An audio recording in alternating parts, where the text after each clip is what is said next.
Durante una tranquila limpieza de primavera en la iglesia de la aldea, se descubre un viejo cofre comido de polilla. En su interior, un vestido de novia olvidado, amarillento por la edad, pero gritando en silencio por ser escuchado. Sin embargo, los ojos de la señorita Marple atraparon lo que otros pasaron por alto.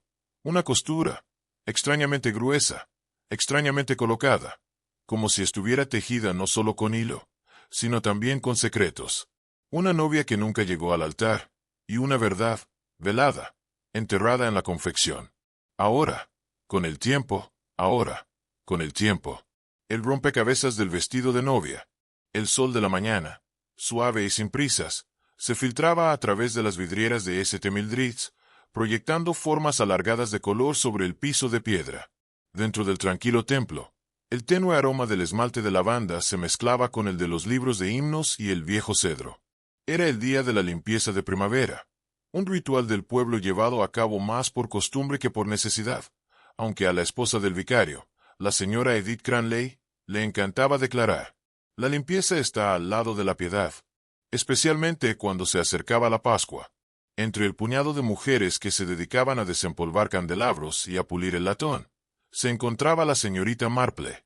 Modesta en su cardigan gris pálido, prefería desempolvar los himnarios y organizar las flores estacionales en sus frascos de vidrio. Rara vez comentaba, pero no se perdía nada. Sus manos, aunque ligeras, eran eficientes, y sus ojos, detrás de sus gafas de alambre, se movían con propósito tranquilo. La conversación entre las mujeres era ligera. Quejas sobre los achaques de la señora Petton, el precio de las naranjas de mermelada, y el misterio de quien había tomado prestada la cuerda de la campana sin devolverla. Nada parecía fuera de lo ordinario, hasta que la señora Cranley dio un pequeño grito cerca de la pared trasera.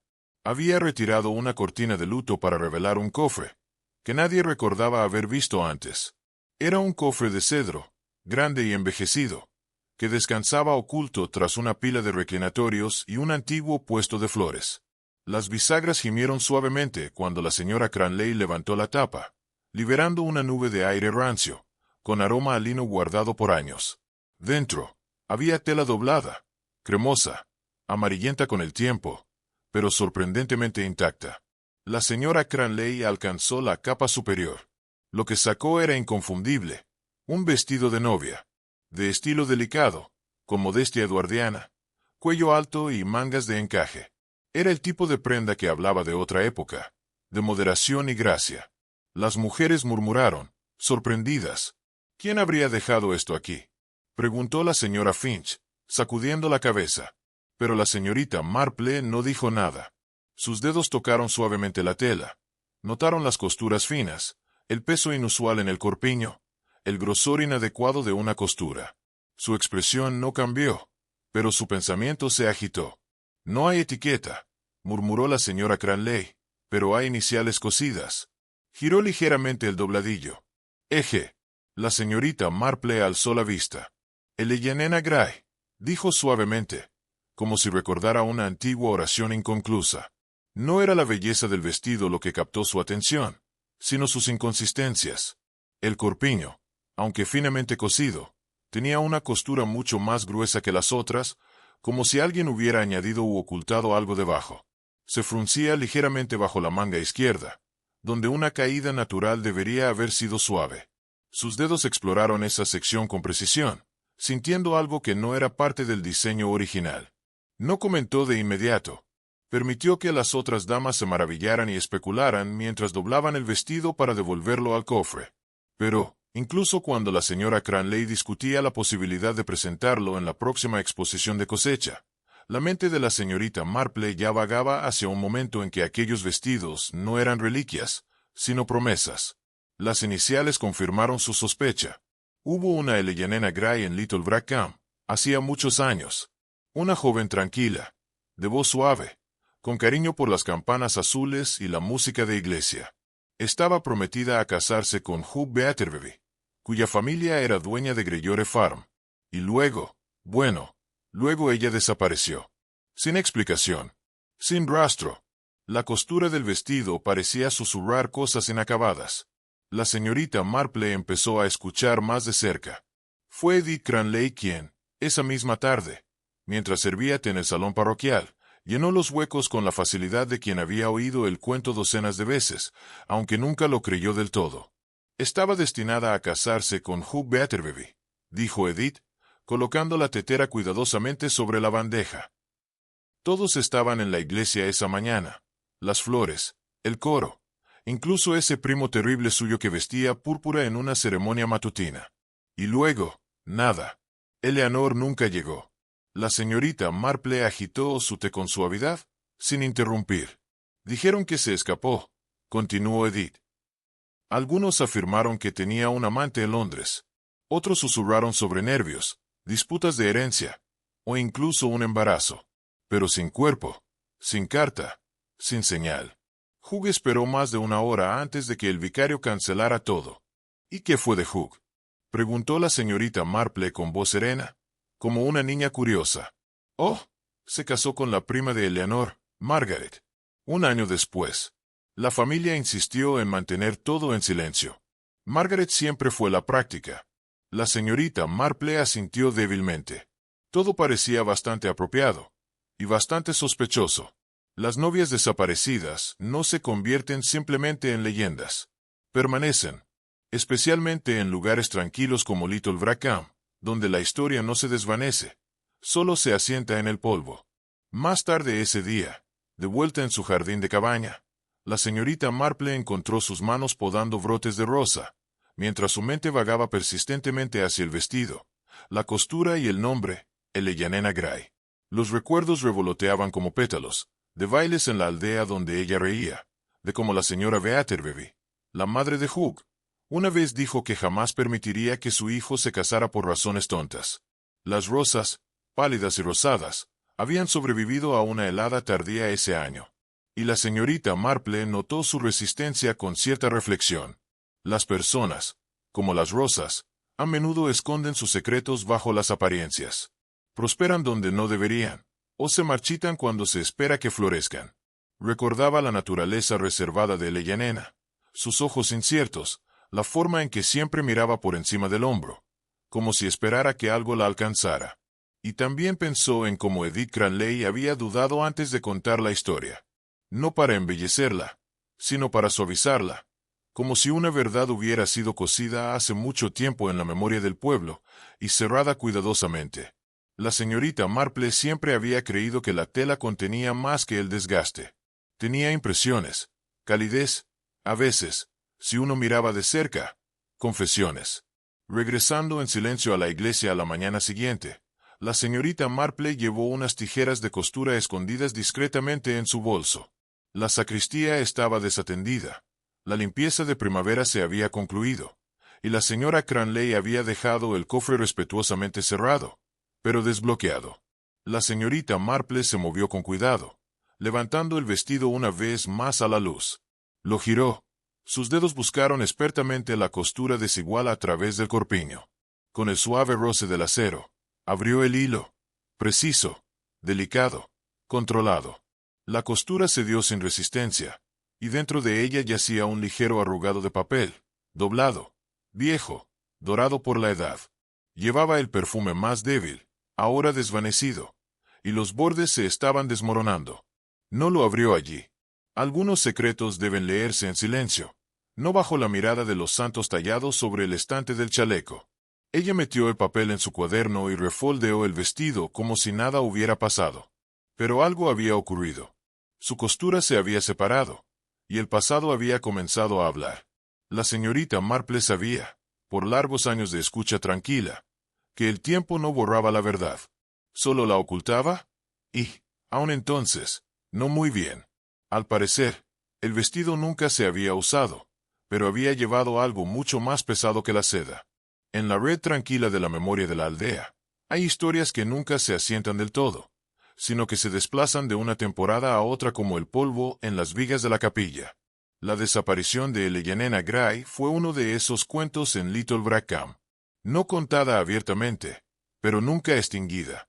Su nombre rara vez se hablaba ahora, excepto en medias remembranzas cautelosas, o susurrado durante las limpiezas de primavera, cuando la iglesia causaba sus reliquias olvidadas. Eleanor había desaparecido, no en un florecimiento romántico ni en un éxodo dramático, sino en silencio. Casi respetuosamente. En un momento, era la imagen de la elegancia restringida, novia preparada para sus nupcias. Al siguiente, simplemente, se fue. Ningún testigo la vio salir de la iglesia. Nadie pudo decir a dónde fue. No se hizo escándalo. El vicario ofreció una breve declaración. La congregación se dispersó. Y la familia, obligada por orgullo y silencio, atrajo el asunto hacia adentro. La señorita Marple, que ya había comenzado a notar las peculiaridades de la naturaleza humana en ese entonces, recordaba el silencio que siguió a la desaparición de Eleanor.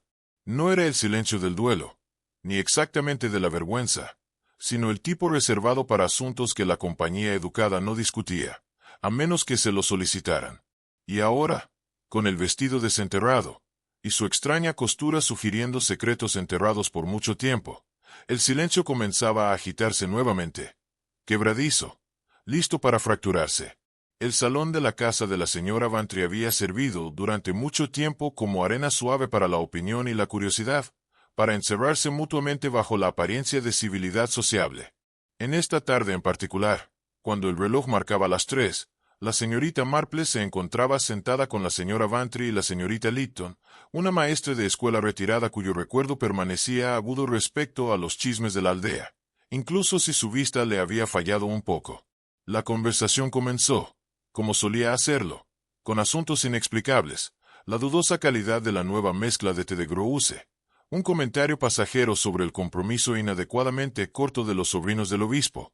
Pero cuando la señorita Marple, con aire casual, mencionó el vestido de novia hallado en la sacristía, una leve tensión se sintió en el aire, como un apretón que no se ve, pero se percibe. Eleanor Gray, dijo la señora Bantry, colocando su taza con bastante cuidado. Ahora bien, ese fue un asunto curioso. La señorita Lytton, que había enseñado a Eleanor y a su prima Margaret aritmética años antes, asintió lentamente. La niña tenía una naturaleza melancólica, pero eso pudo deberse a su educación. Su padre mantenía una mano firme, y su madre murió tan joven. ¿Y Hugh Betterby? Preguntó la señorita Marple con serenidad. La señora Bantry se encogió ligeramente de hombros. Estaba devoto a Eleanor, pero los hombres son resilientes. Se casó con Margaret bastante pronto. Lo que no se dijo flotó más densamente que el aroma de las galletas de limón. El amor, la herencia y el orgullo rara vez formaban un trío armonioso. Los recuerdos de las mujeres, aunque suavizados por el tiempo, revelaban ciertos patrones. Eleanor, al parecer, no era admirada universalmente. Se la vio por última vez en la oficina de correos una semana antes de la boda. Tonterías, tal vez. O algo más. Rebeldía, peligro, las ventanas, las chimeneas, el último sermón del obispo, todos detalles pequeños, pero la incomodidad, como la señorita Marple solía notar, a menudo apuntaba al camino de verdades enterradas, esperando ser desenterradas. Ella asintió incansablemente, y luego cambió el tema con alegría ensayada, hablando de nuevas cortinas para el salón y del regreso de su sobrina desde Surrey. Pero el vestido no era insignificante. En su blusa colgaba un delicado relicario de oro en una cadena que no coincidía con el resto del atuendo. Eleanor Gray solía usar un relicario así durante los ensayos del coro. Algo simple, con un cierre de esmalte azul, delicado y distinto.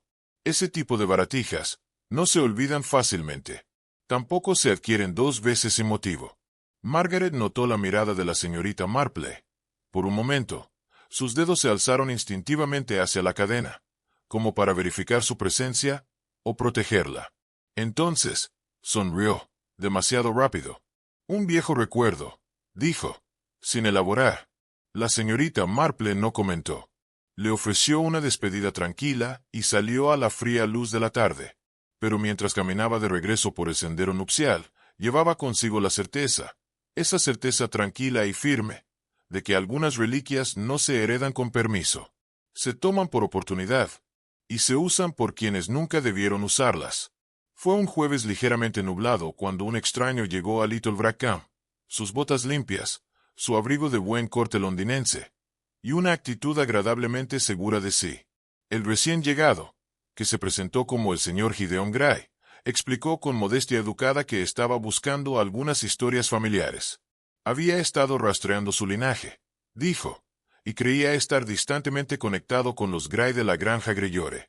El vicario, que estaba recortando el seto de la iglesia cuando el señor Gray hizo sus primeras averiguaciones, se sintió encantado y ligeramente nervioso. No era común que Little Brackham recibiera visitantes con intención genealógica, y la conexión con la ya fallecida Eleyanena Gray le daba a la visita un susurro de tragedia romántica. Justo el tipo de historia que las conversaciones de la aldea apreciaban en silencio. La señorita Marple, quien se enteró de la llegada del señor Gray por la señora Bantry, escuchó sin comentario. Un hombre que aparece después de 50 años para preguntar por una mujer desaparecida puede parecer inocente, pero el momento, tan cercano al descubrimiento del vestido, hacía que pareciera más coincidencia que casualidad. Ella no lo dijo, pero notó el nombre, el aplomo, y la forma particular en que hablaba del pasado, no con nostalgia, sino con deliberación. Y eso, en la experiencia de la señorita Marple, a menudo significaba que se buscaba algo más que simples hechos. El señor Gray resultó ser un visitante de modales admirables. Asistió al servicio dominical, elogió los arreglos florales con el tacto de quien conoce la sensibilidad de la aldea, e hizo consultas informales en la cola de correos, que revelaban mucho más de lo que parecía preguntar. Parecía que su interés principal no estaba en las ramas amplias del linaje Gray, sino en la propia Eleyanena. Expresó una curiosidad educada por su desaparición, si alguna vez hubo una búsqueda, si escribió a alguien, si la iglesia conservaba algún registro de sus amonestaciones. Y así, el pasado, cuidadosamente guardado por décadas, comenzaba, de nuevo, a inquietarse. Preguntó sobre los Beaterbes, sobre la granja y sobre Margaret. Siempre suavemente, siempre con el aire tranquilo de uno que no hace más que cumplir con un viejo deber familiar. Pero la señorita Marple había creído durante mucho tiempo que las preguntas más peligrosas son las que se hacen sin urgencia.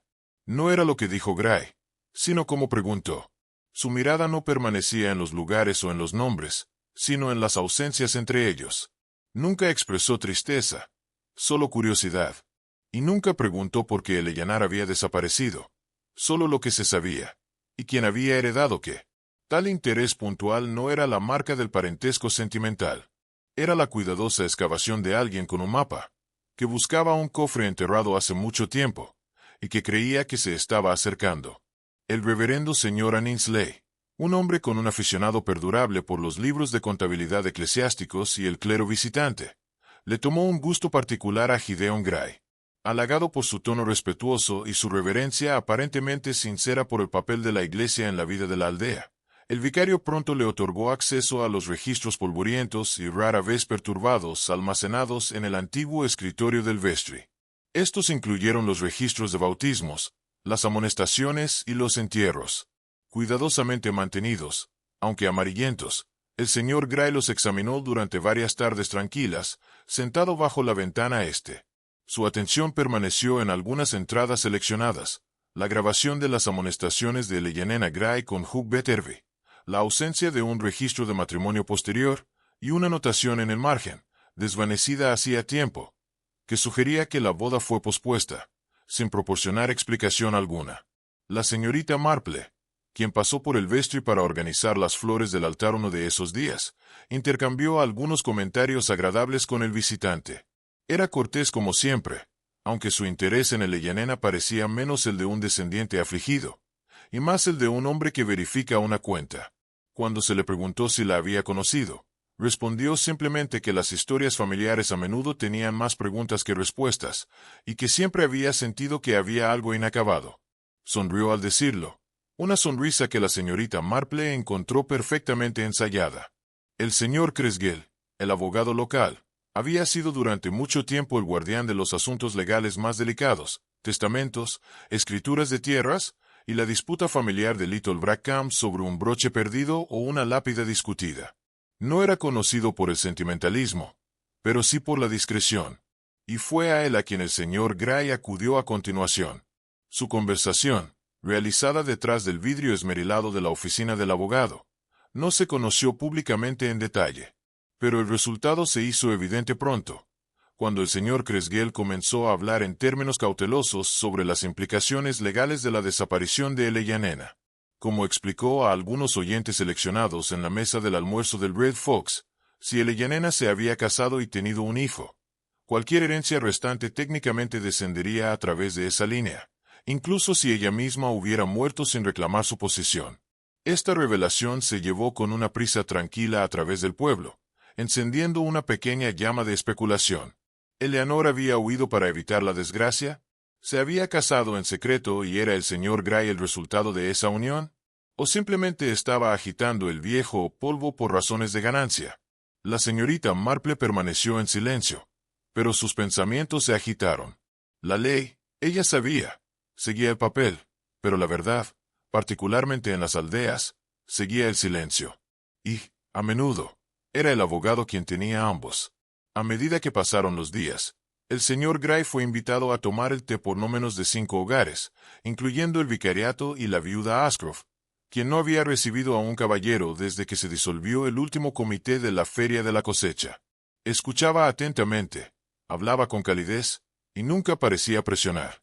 Sus preguntas, cuando llegaban, estaban escondidas entre cumplidos y preocupación educada.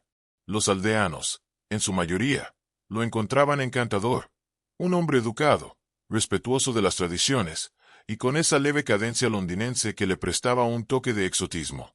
Pero la señorita Marple, quien había visto el encanto utilizado tanto para el cortejo como para el encubrimiento, lo consideraba de manera bastante diferente. Ella notó cómo él nunca dejaba de preguntar por los últimos días de Eleyanena, pero nunca preguntaba sobre su infancia. Buscaba registros, no recuerdos, hechos, no afecto. También observó cómo estudiaba las reacciones de las personas, no en busca de dolor, sino de incomodidad. Y luego estaba la cuestión del tiempo, el vestido descubierto, el extraño llegando, el abogado susurrando sobre herencias. Algo se había movido, no por accidente, sino por diseño. El cofre del vestry, que una vez quedó sin ser molestado debajo de la pared del santuario durante medio siglo, sufrió una tranquila indignidad esa semana. La limpiadora de la iglesia, llegando temprano para organizar los himnarios, encontró la tapa ligeramente abierta. Nada parecía perturbado a primera vista. Las vestimentas estaban perfectamente dobladas, las velas, intactas. Y, sin embargo, el vestido de novia, tan cuidadosamente replegado por la señorita Marple solo unos días antes, ahora llevaba un nuevo pliegue, uno que no había estado allí anteriormente. La señora Cranley insistió en que simplemente había cambiado. El sacristán murmuró algo sobre ratones. Pero la señorita Marple, quien examinó el cofre discretamente más tarde ese día, notó el más mínimo rasguño en la tapa interior, como si alguien no familiarizado con el mecanismo lo hubiera forzado a abrir desde un lado. No faltaba nada, nada obvio, al menos. Y, sin embargo, la intrusión había ocurrido, no por travesura ni por robo menor. No, esto había sido un examen, una verificación, tal vez incluso, una confirmación. El vestido, después de todo, una vez había llevado algo dentro. Y la señorita Marple comenzó a preguntarse si todavía lo hacía, o si alguien más ahora sostenía lo que había estado escondido. La tormenta llegó justo después del almuerzo, repentina y fuera de temporada, agitando Little Brackham con el tipo de ferocidad petulante que Abril a veces entregaba, como para recordarle al pueblo su insignificancia. La mayoría se retiró al interior, corriendo cortinas y girando tazas de té en sus platillos. Pero en Greyore Farm, Margaret Batterby había tomado asiento inusualmente en la silla de jardín cerca del seto de tejo, y permaneció allí a través del viento creciente. Cuando la tormenta pasó y la luz regresó con su serenidad habitual, fue la criada, una chica simple llamada Eddie, con una ligera cojera y un agudo sentido de cuando el silencio se volvía sospechoso, quien la encontró. Margaret se sentaba erguida, como si simplemente descansara, pero su expresión tenía la calma antinatural que sigue a la muerte súbita. El médico, convocado con prontitud apropiada, la pronunció con insuficiencia cardíaca, posiblemente provocada por el clima. No había marca sobre ella, ni desorden en el jardín circundante, ni testimonio de contradicción alguna. Los vecinos expresaron dolor contenido. Ella había parecido lo suficientemente bien, aunque un poco pálida últimamente. El momento fue desafortunado, o tal vez conveniente, dependiendo de la disposición de uno, al llegar tan pronto después de la llegada del señor Gray y el despertar de los viejos susurros. La señora Cranley observó con tono grave que tal vez Margaret nunca se había recuperado del todo de la muerte de Hugh años antes. Pero la señorita Marple, al escuchar las noticias, simplemente dobló su tejido, y preguntó si Margaret había estado usando su relicario, el que tenía el cierre de esmalte azul. Por razones que no compartió de inmediato, esa pregunta le pareció más apremiante que el propio informe del médico. Los aldeanos, en su mayor parte, aceptaron la explicación del médico sin disputa. Margaret Beaterbe había estado en sus 70 años, había vivido a través de la pérdida personal y las dolencias estacionales, y la insuficiencia cardíaca era una partida tan digna como cualquier otra. Sin embargo, la señorita Marple siempre había desconfiado de finales convenientes, particularmente aquellos que llegaban durante las inclemencias del clima, y eran seguidos por silencios ordenados. Margaret, como la señorita Marple bien recordaba, había poseído un miedo a las tormentas. Fue un rasgo observado más de una vez por los vecinos, y confirmado por la criada, quien dijo que Margaret generalmente se retiraría a la sala con un chal y su labor de aguja en cuanto las nubes comenzaban a reunirse. Que se hubiera quedado afuera, o que la hubieran hecho permanecer allí durante lo peor de la tormenta, le parecía a la señorita Marple no solo extraño, sino antinatural. Y luego estaba el asunto del relicario perdido. Margaret lo había usado de manera consistente desde la muerte de Hugh, tocándolo distraídamente durante las conversaciones. Incluso, una vez, se negó a quitárselo durante una radiografía de tórax. Que estuviera ausente, sin mención alguna, y nunca se recuperara de la silla o la casa, levantó más que una ceja. El corazón puede haberse detenido por razones naturales, pero las circunstancias que lo rodeaban empezaban a sentirse, todo, menos naturales. Greyore Farm, aunque ya no estaba bajo la atención práctica de Hugh Beaterbe, aún llevaba su influencia en su modesto mantenimiento y rutinas bien usadas. La señorita Marple lo encontró sentado cerca del hogar, envuelto en una manta, y asistido por Eddie, la criada, cuya lealtad a la casa había sobrevivido a más de un amante. Sus ojos, una vez claros y estables, ahora estaban velados con la edad, aunque aún parpadeaban con reconocimiento cuando la señorita Marple se dirigió a él. Su conversación comenzó con condolencias, redactadas suavemente, y fue recibida con la cansada gratitud de un hombre que ya había comenzado la lenta clasificación del dolor en la memoria. Cuando preguntó sobre el estado mental reciente de Margaret, Hugh respondió lentamente, como si se abriera paso por recuerdos frágiles. Ella había estado inquieta, murmuró. Seguía hablando de Eleanor. No abiertamente. Claro, solo pequeñas cosas. Dijo que el pasado era demasiado ruidoso. Eso es lo que ella dijo. Demasiado fuerte. Admitió que Margaret se había vuelto nerviosa desde la llegada del señor Gray, aunque no había hablado mal de él directamente. Una vez, recordó, ella arrojó una carta al fuego antes de que él pudiera leerla. Algo en un sobre azul. Últimamente, había estado en el jardín más a menudo de lo habitual, observando el camino. La señorita Marple escuchó, almacenando las frases que importaban. El pasado rara vez hace ruido sin una razón, y cuando lo hace, rara vez deja a los vivos sin ser perturbados. Eddie, la criada de Greyore Farm, no era una muchacha habladora por naturaleza. Años de servicio silencioso y una cojera sutil la habían entrenado en la discreción. Sostenía sus opiniones como quien guarda lino doblado, ordenado, sin pretensiones, y rara vez ofrecido, a menos que se le presione. Pero el dolor, como el vapor, tiene una forma de aflojar las tapas selladas. Y mientras la casa lloraba el repentino fallecimiento de Margaret, Eddie se encontró confiando en la señorita Marple una mañana lluviosa, mientras planchaba una canasta de ropa. Había escuchado voces, dijo, no gritos exactamente, sino palabras firmes y rápidas, intercambiadas detrás de la puerta cerrada del salón, la noche antes de que Margaret muriera. La voz de Margaret había sido apretada, enojada incluso, y alguien más, un hombre, había respondido en tonos bajos. Eddie no había atrapado todas las palabras, pero una frase se destacó. Se repitió 2 veces. Las cartas. Se suponía que nunca volverían.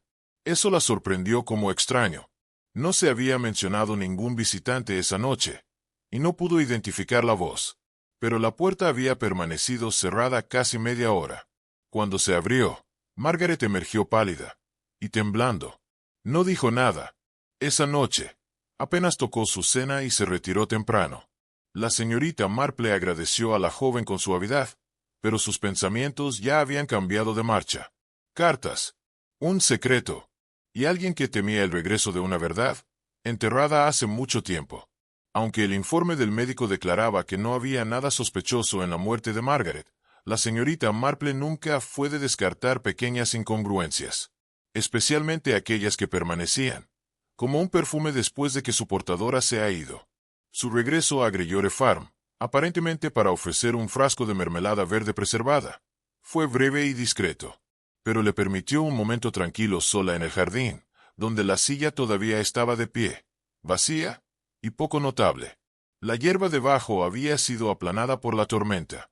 La mayoría de los artículos ya habían sido atendidos por la criada, pero debajo de la pata trasera del marco de madera, presionada contra la tierra húmeda, había una delgada tira de cinta azul.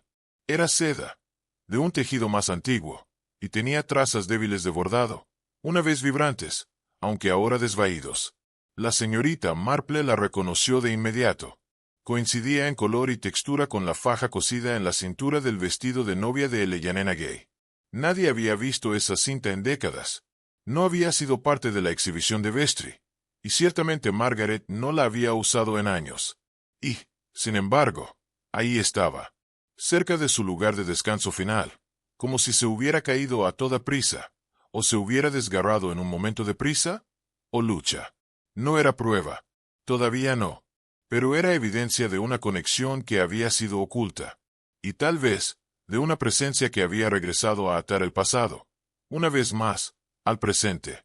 El vestido de novia había permanecido en el cofre de la sacristía desde su descubrimiento, doblado con modesto cuidado, intacto, desde la primera inspección de la señorita Marple. Pero ahora, con Margaret muerta, y la cinta recuperada, la señorita Marple volvió a él con un renovado sentido de urgencia, no para admirar la prenda, sino para examinar su historia tácita. Esperó hasta que la iglesia estuvo vacía, a media mañana de un jueves, cuando la señora Cranley había ido a visitar a su primo en Ateram, y la limpiadora ya había terminado sus rondas. Con manos tranquilas y un aire de firme deliberación, la señorita Marple levantó el vestido una vez más y lo colocó sobre la mesa utilizada para arreglos florales. Sus dedos, experimentados con telas y secretos mucho más antiguos, se trasladaron a la costura que había notado días antes, esa línea gruesa e irregular en el corpiño izquierdo.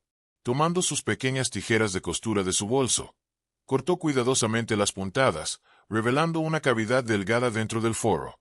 Plegada allí, presionada plana como si hubiera sido escondida a toda prisa, había una carta envejecida, dorada en las esquinas, manchada ligeramente de agua, como si hubiera sido leída, y luego ocultada. El papel llevaba un delicado borde floral y tinta en una mano apresurada. Aunque la escritura estaba parcialmente borrosa, el mensaje era inconfundible en su tono. Hablaba de amor, de miedo, y del peligro de ser descubiertos. Advertía que alguien estaba mirando. Mencionaba a un niño. Y estaba firmada, solo con iniciales. La señorita Marple dobló la carta nuevamente, con suavidad. Aún no sabía qué probaba, pero sabía, sin duda, que alguien más temía lo que ahora susurraba esa carta. La señorita Marple había aprendido hacía mucho tiempo que el pasado rara vez se oculta con completo éxito. Los hilos pueden coserse, las cerraduras asegurarse, los nombres olvidarse, pero la verdad tenía una forma particular de persistir, como el aroma de lavanda en un cajón cerrado. Cuando abrió la costura del vestido de novia, no lo hizo con prisa ni con teatralidad, solo con la firme precisión de alguien que no busca chismes, sino comprensión. La costura se había hecho a mano, no recientemente, sino con el cuidado de alguien desesperado por ocultar. El revestimiento se separó bajo suaves dedos, revelando el sobre cuidadosamente plegado, ya no sellado, pero presionado cerrado, como si incluso la carta hubiera deseado permanecer sin leer. No tenía dirección ni nombre en el exterior, aunque el tiempo había amarillado sus bordes y la humedad había borrado ligeramente las esquinas. El papel en el interior, una vez blanco, tenía un ligero borde floral y una mano apresurada. La tinta, aunque descolorida, retuvo su urgencia. Miss Marple lo leyó lentamente. No por la edad, sino por reverencia. Las palabras revelaron no solo la pasión del escritor, sino la fragilidad de la mujer para la que se entendieron, el amor, el miedo y el secreto, todo contenido con fuerza dentro de los pliegues de un vestido nunca usado. Las iniciales al final no estaban familiarizadas, pero su sinceridad era inconfundible. Y la señorita Marple sabía, como solo ella podía, que el siguiente paso no estaría en la especulación, sino en el hallazgo de un nombre. La carta, aunque breve, emitía una larga sombra.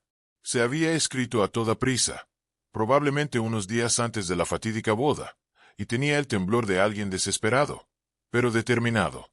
Su escritor, Dance, fue cubierto por la oscuridad, para conocer a Eleyanena en la mañana de su boda, para escapar antes de que sonaran las campanas. No había declaraciones florales, ni frases indulgentes, solo líneas simples y urgentes. Él escribió sobre el niño que ella llevaba, nuestro pequeño.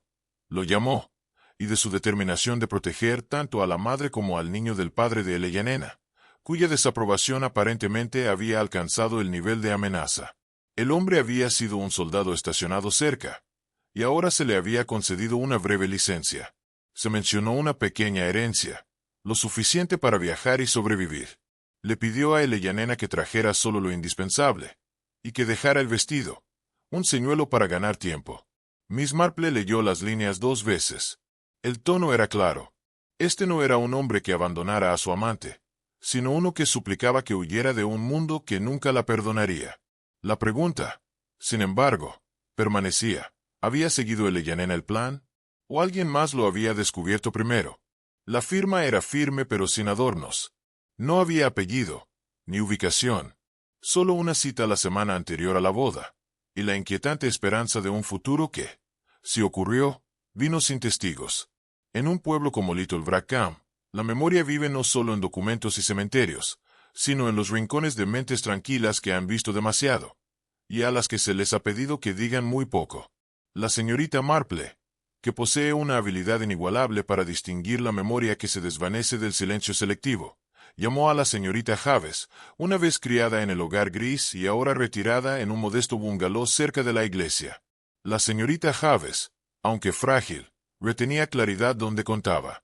Ella recordó a Eleyanena, pálida, educada, nunca rebelde, pero siempre atenta. Era el padre, dijo, quien gobernaba el hogar como un libro mayor, cada hora contada, cada visitante examinado. Hubo rumores del creciente afecto de Eleyanena por un joven que trabajaba en los jardines. Thomas Arrow, tranquilo, decente, con un porte de soldado, y sin perspectivas más allá de sus manos. La señorita Javes había entregado una carta para Eleyanena. No la había leído. Solo la deslizó en el bolsillo del abrigo de Thomas, donde colgaba del gancho del sirviente. Eleyanena había parecido asustada, pero no del jardinero. Era su padre a quien temía, y a su prima Margaret, que siempre parecía saber lo que Eleyanena pretendía antes de actuar. Entonces, una mañana, tanto Eleyanena como Thomas se fueron. La señorita Javes siempre creyó que se habían escapado, pero nunca llegó ninguna confirmación. Solo el silencio, y el reemplazo tranquilo del retrato de Eleyanena con el anuncio de compromiso de Margaret meses después. Tras el recuerdo de la señorita Javes, la señorita Marple buscó qué registros podrían existir con respecto a Thomas Arrow. En verdad, había pocos. Había llegado a Greyore Farm poco antes de que comenzaran los preparativos de la boda. Un veterano de guerra, asumido como ayuda temporal. Sus referencias habían sido respetables, aunque escasas, y había hablado poco más allá de lo requerido.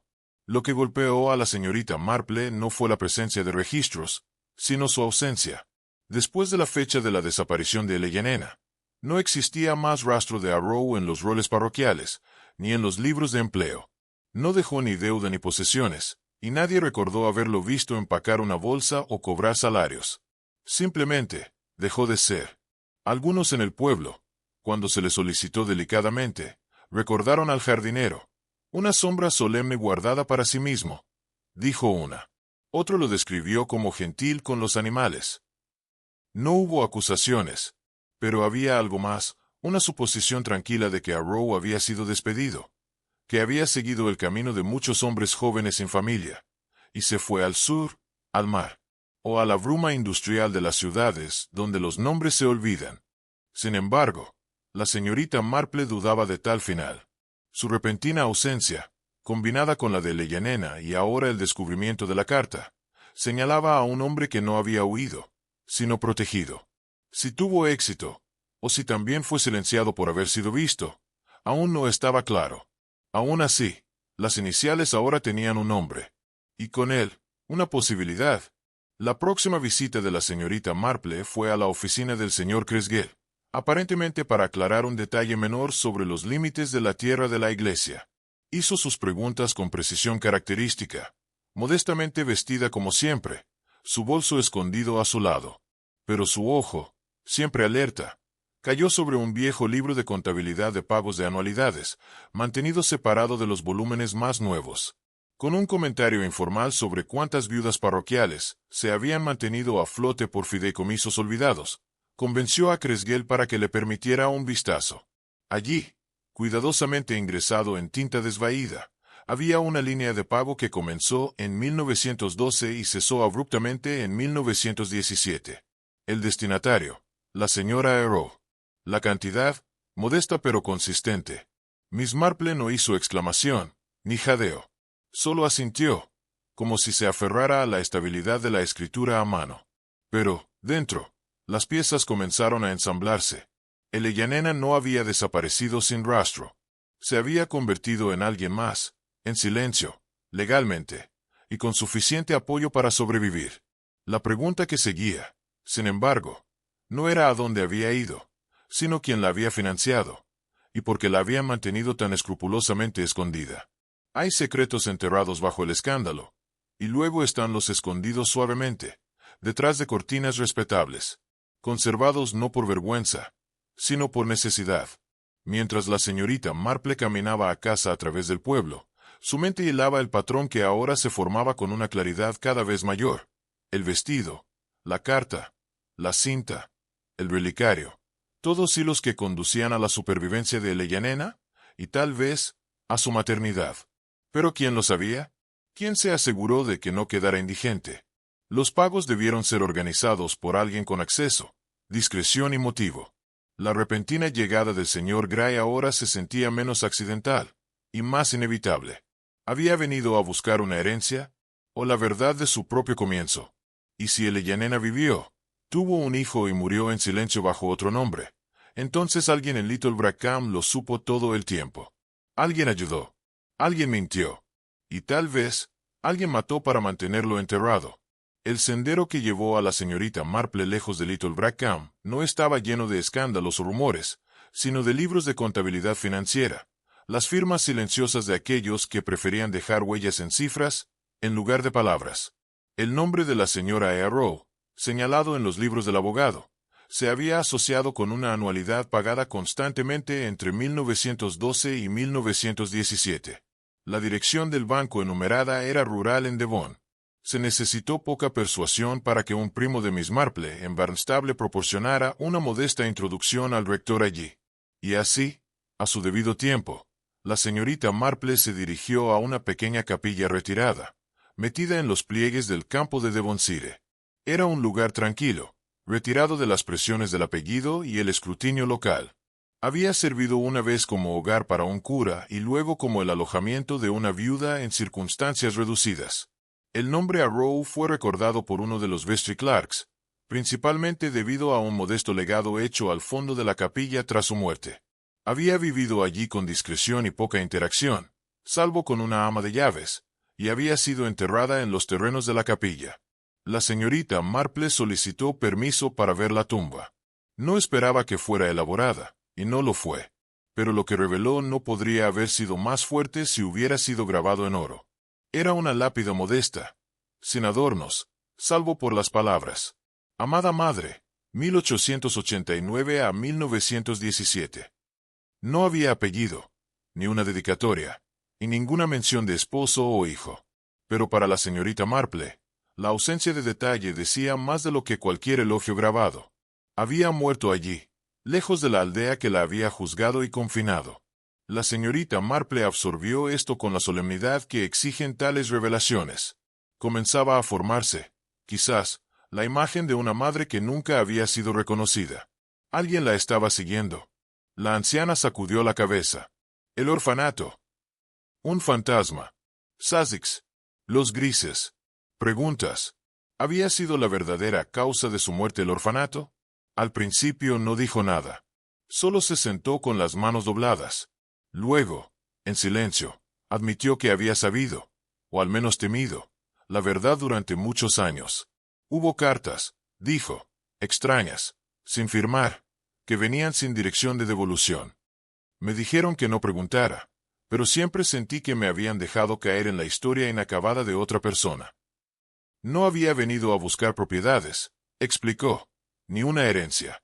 Había venido a buscar confirmación, un nombre, una tumba, un hilo para contener entre sus dedos. La señorita Marple asintió. Le creyó, pero la creencia no terminó con la sospecha.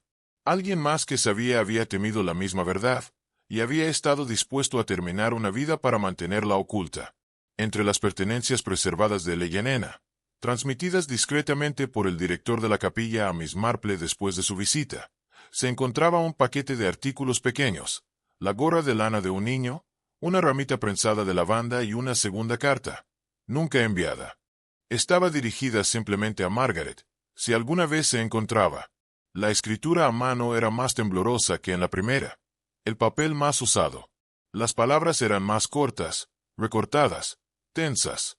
Leyenena hablaba de traición, de saber que su prima había descubierto el plan. Temía una interferencia, quizás peor. La línea más escalofriante yacía cerca del fondo. He decidido no usar el vestido. Si sucede algo, recuerda esto. Nunca tuve la intención de desaparecer. La señorita Marple dobló el papel con cuidado. Esto no era solo una pista. Era una advertencia a través del tiempo. Y alguien que aún estaba entre ellos, la había ignorado. La señorita Marple, quien nunca subestimó el poder persuasivo de una taza de té adecuadamente cronometrada, sugirió al reverendo Annesley que se organizara una reunión en el salón de la iglesia. Un asunto modesto, nada elaborado. Solo algunos de los feligreses y amigos, para un té ligero, honrando la reciente restauración de la vitrina de vidrieras. Por cierto, dar la bienvenida al señor Gideon Gray como es debido. El vicario, siempre complacido de ser anfitrión de la civilidad vecinal, estuvo de acuerdo con facilidad. Las invitaciones se emitieron sin problemas. La señora Vantry horneó un pastel de semillas. La señora Cranley organizó flores con precisión casi competitiva. El escenario, como pretendía la señorita Marple, era completamente inofensivo. Conversación tranquila, pastel de esponja, el débil crujido de sillas, y sin indicios de que algo extraordinario fuera a ocurrir. Sin embargo, aquellos que recibieron sus invitaciones sabían mejor. Hugh Beaterbaby, frágil a la vista, aceptó con un murmullo. El señor Creswell, el abogado, vino con puntualidad y una sonrisa ligeramente satisfecha. La señora Cranley, aunque vacilante, llegó con algo de retraso. Y Gideon Gray, con su compostura reservada, tomó su lugar con un aire de anticipación resignada. La propia señorita Marple, instalada en silencio cerca de la chimenea, no ofreció preámbulo alguno. Simplemente vertió té con su estabilidad habitual y esperó a que la conversación alcanzara su silencio natural. Luego comenzó, no con acusaciones ni gestos dramáticos, sino con una simple observación. A veces, dijo, un vestido no se usa porque nunca estuvo destinado a serlo. Y a veces, porque alguien más se asegura de que nunca lo sea. La atmósfera en el salón, aunque externamente civil, mantenía la atención tensa de un lugar donde el reloj se ha detenido a media campanada. Los invitados, dispuestos con aparente aleatoriedad, lanzaban miradas ocasionales por encima de las tazas de té. Sus sonrisas eran forzadas, su conversación, demasiado cuidadosa. El señor Creswell, en particular, exhibía una alegría que rozaba lo exagerado. Elogió la cuajada de limón 2 veces, y respondía a comentarios neutros con una claridad peculiar, como ansioso por parecer por encima de la sospecha, o por debajo del escrutinio. La señora Cranley se limitó a una charla breve. Sus ojos buscaban con frecuencia al vicario, como en busca de tranquilidad. Gideon Gray permanecía en silencio, pero vigilante. Sus ojos no se movían hacia los pasteles o las decoraciones, sino sobre los rostros, deteniéndose con particular interés en Creswell, luego en Hugh Betterby, que se había sentado cerca de la ventana y decía muy poco. La mirada de la señorita Marple los abarcó a todos. Notó las pequeñas traiciones, la forma en que los dedos del señor Creswell tamborileaban con más rapidez con cada segundo de silencio, como la señora Cranley evitaba mirar directamente a Gideon, el débil fruncimiento que se formó en la frente de Hugh cuando se mencionó, aunque ligeramente, el nombre de Eleyanena. Se vertía el té. El reloj marcaba la hora. Se pasaban las galletas. Pero el aire había cambiado. Ya no era una reunión de vecinos. Era la anticipación silenciosa antes de que una verdad enterrada eligiera su momento para alzarse. La señorita Marple comenzó, como era costumbre, con modestia, suavemente, con tono de tranquila reflexión, no de acusación. Habló de telas, de cómo las puntadas cuentan historias, cuando se sabe leerlas. Mencionó el vestido de novia encontrado en el cofre de la sacristía.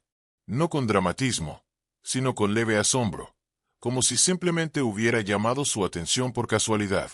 Y luego habló de Eleyanena Gray, de cómo una joven presionada para casarse y desesperada por escapar había elegido dejar atrás su nombre, su pueblo y su familia, en lugar de entregar su futuro. El vestido, explicó, se había quedado atrás como una artimaña, un señuelo destinado a retrasar el descubrimiento.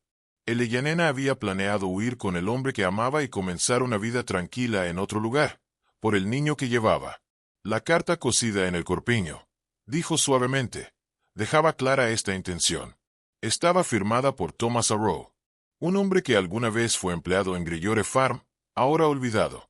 Su nombre nunca fue mencionado en el juicio, ni el de Eleanor. Ella habló de un amor frustrado por el control, de un plan nacido no del desafío, sino de la supervivencia.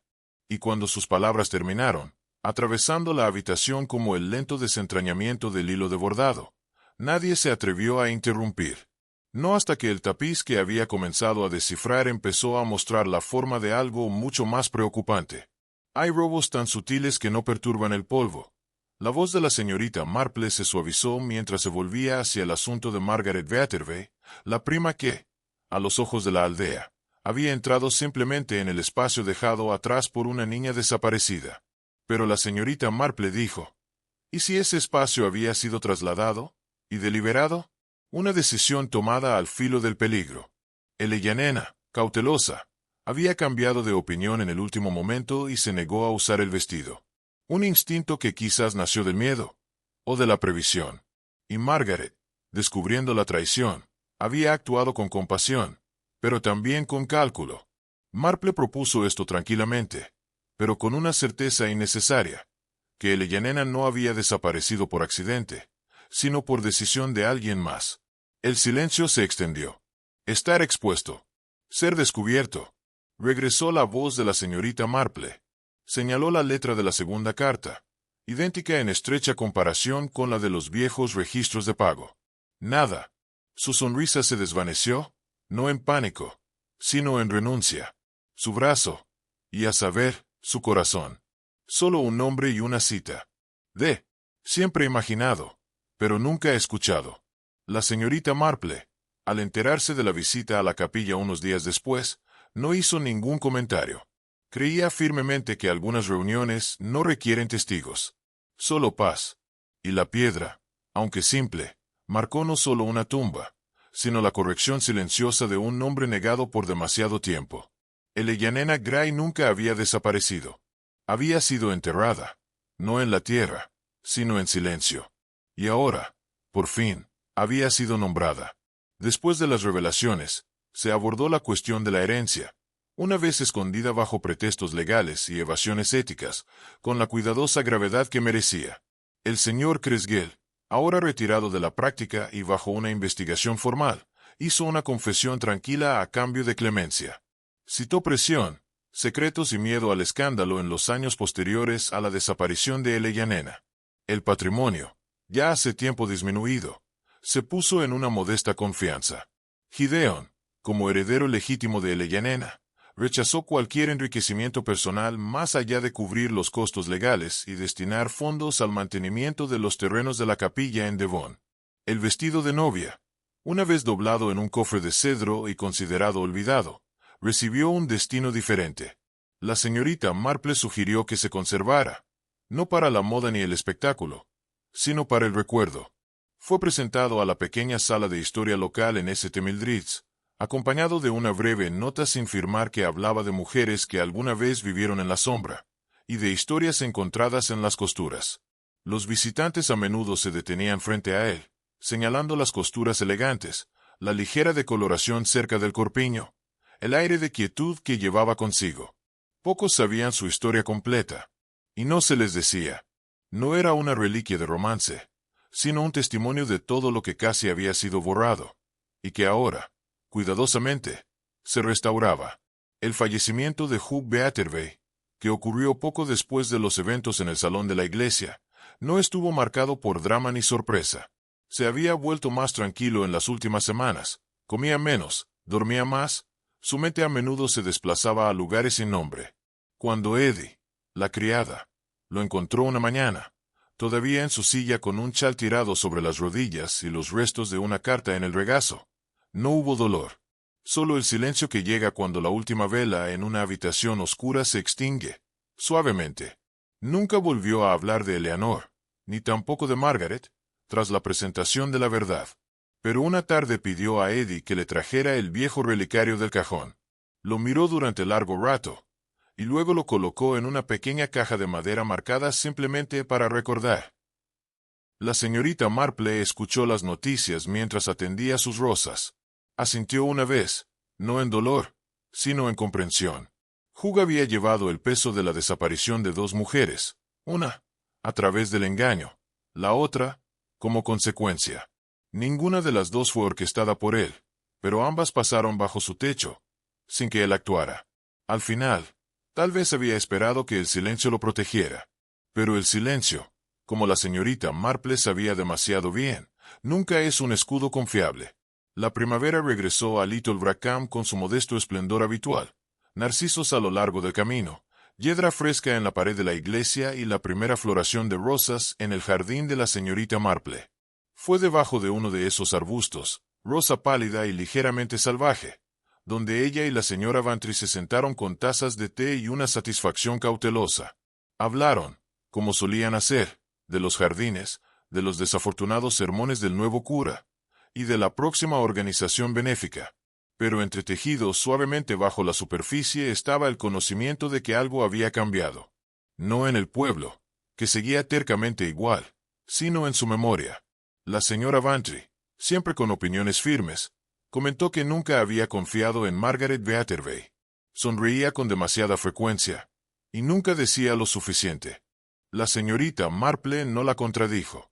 En cambio, agitó su té y comentó cómo, en ciertos jardines, algunas raíces se enredan y estrangulan a otras, si no se controlan. Luego se sentaron en silencio, como hacen los viejos amigos, cuando las palabras han llegado a su límite. La brisa crujió las hojas de rosa, y el aroma de las nuevas flores se deslizó sobre la cerca. Algunas historias, pensó la señorita Marple, deben ser desenterradas como bulbos viejos. No por vergüenza, sino para entender. Y al comprender, un jardín o un pueblo puede florecer nuevamente. En su sala de estar, a medida que las sombras se alargaban y la tetera se enfriaba, la señorita Marple reflexionó una vez más sobre el vestido. No había hablado, no en la forma en que los periódicos exigen o el escándalo prefiere, pero dentro de sus puntadas, llevaba la persistencia tranquila de una verdad que se negó a ser olvidada. La costura, desigual y engrosada, había dicho lo que nadie más se atrevió. Hablaba de una niña a quien se le negó la elección, de un niño escondido en vergüenza, y de una mujer que había temido a las personas equivocadas. Había asumido el peso de la traición y del amor, y había esperado pacientemente unas manos lo suficientemente suaves como para escuchar. La señorita Marple colocó su tejido a un lado, Dobló sus manos en el regazo y miró hacia el jardín, más allá del alféizar. La verdad, murmuró, a nadie en particular, tiene una forma de aferrarse a los hilos, por muy apretado que cosamos las costuras. Y más allá de la ventana, las rosas se agitaban, pálidas, persistentes e imposiblemente vivas. Gracias por quedarse con nosotros a través de este tapiz de secretos, donde un solo vestido de novia contenía el recuerdo de una novia desaparecida, un niño oculto, y una verdad enterrada por el silencio y la tormenta. Como la señorita Marple nos recordó suavemente, el tiempo no borra el pasado. Solo lo esconde en esquinas más tranquilas, esperando una mano firme para retirar la cortina. La voz de Eleyanena casi se perdió, cosida dentro de las costuras de un vestido, silenciada por el miedo y bordeada por el cortés olvido de la vida del pueblo. Y sin embargo, a través de pequeños actos de recuerdo, de coraje tranquilo, y de la incansable atención de la señorita Marple al detalle, la justicia encontró su camino a casa. No con escándalo ni espectáculo, sino con actos simples. Una lápida restaurada, un nombre recuperado, y una vida honrada, no por su tragedia, sino por su verdad. ¿Y tú? Si descubrieras una carta cosida en el forro de un vestido viejo, ¿la abrirías? ¿O dejarías sus secretos donde el tiempo los había escondido?